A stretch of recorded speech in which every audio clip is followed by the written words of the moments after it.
Why is Bill Gates spending $2.2 billion to have a majority stakes in the Four Seasons Hotel when the hotel business is supposedly doing terrible during COVID? In this video, I'm going to give you guys my own theory of what's happening. But wait, there's some interesting characters involved in this story, and that's why I picked it. And you know, with my channel, there's always a lesson that you can apply to your next real estate transaction. So make sure you watch to the end, because I'm going to give you a nugget of information that you can use in your next real estate transaction. My name is 𝐷𝐲𝐻𝐷. You might have seen me on Listing Impossible on CNBC, or more probably you've seen my viral TikTok channel where I critique celebrity homes. Let's get down to it, guys. First, you should know that Bill Gates, through his company Cascade, already holds a 47.5% position in the Four Seasons Hotel. That doesn't give him control of the company. It's below the 50%. And he is purchasing 23.8% from one other individual investor. And I'm going to come back to him because he's a very colorful character. But that total brings Bill Gates' position to 71.3%, giving him pretty much complete control over the board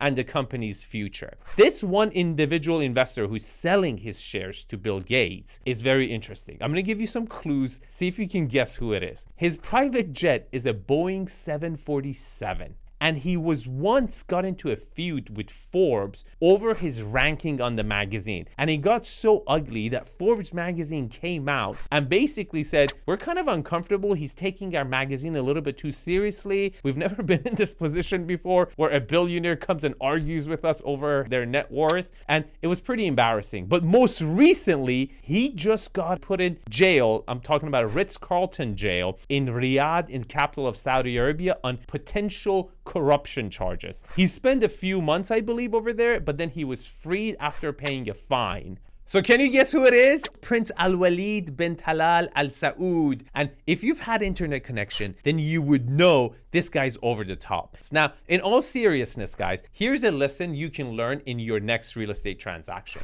The first lesson is that you need to know the motives behind the other party in the transaction. In this case, Bill Gates, I'm sure he's had many interactions with Prince Walid, as he's been the second largest shareholder in the Four Seasons Hotel. And for that reason, he probably knows them personally. And even if he doesn't, I'm sure has read the news stories surrounding his predicament with the Saudi government. Now, either Prince Walid has already paid this fine that has affected his liquidity and he would want to reshuffle his wealth, or he's making payments on it, right? In either case, Bill Gates knows that he has a motivated seller on the other side of the transaction. Now, how does this affect real estate? For example, you would be surprised how often real estate agents will just disclose information about their clients that is unnecessary and they shouldn't. But if your real estate agent asks clarifying questions about what the motives are behind someone selling the house, you can get a lot of useful information. For example, if you're representing a seller and the buyer agent is very adamant about closing on time, and if you ask the buyer's agent, hey, why is your buyer in such a big rush? And they might say, well, their lease term is running out and they're going to be homeless if they don't find their next property. And in that situation, if you're in escrow with them and they put a very aggressive request for repairs, guess what? If you go back and decline that or give minimum amounts for requests for repairs for the property in the transaction, most likely they're going to sign off on it because they're not going to have a place to live.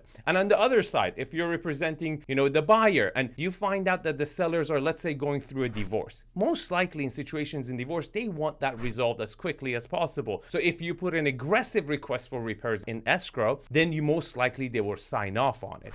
Now, the second lesson I want to talk about is that read the negative headlines and then dig deeper, right? If you read the national headlines, it would tell you that hotels are doing bad. But the truth is only a segment of the hotels are not doing good. The hotels that were geared towards business travel, let's say a hotel in Kansas City, right? Everyone who was used to go there was for business, and now everyone is taking those meetings over Zoom and virtually, so that hotel is going out of business. And that could be a great opportunity itself of buying it for cheap and repurposing it. But I want to focus on the Four Seasons portfolio. Their hotels are located next to metropolitan areas and on vacation resort areas, right? Now, I don't know if you have kids or a family, but a lot of people with kids are refusing to take the risk of traveling with airplane because they just don't want to get COVID, and there's circumstances that if you get it, you have to lock yourself up for 2 weeks. So they're traveling locally, and staycationing is becoming a thing. I'm sure you've done it by now. And if you've done so, you would know your local resort prices have gone up because the demand is up. People are realizing, you know what? If I just stay staycation, I'm gonna avoid the airfare for 4 people, and I can spend more time at this resort that is very convenient to my house. So I'll give you an example in real estate now. I recently purchased a place in Venice Beach. Now, if you read the headlines, there's a major homeless problem in Venice, right? So I said, you know what? I'm gonna go count the tents. I found out that there were maybe 30-40% more tents than where I was living at that time, right? So I was like, well, the prices in everywhere else has gone up 30% and the prices in Venice has come down 10%. This is an opportunity. And guess what? Because Venice Beach became the news story, guess where the politicians are gonna fix first for the homeless situation to show that they've done their work? It's Venice Beach. And that just literally happened. About a month ago, they cleaned out 80% of the tents on the boardwalk, which was a major problem, right? So the lesson in this is that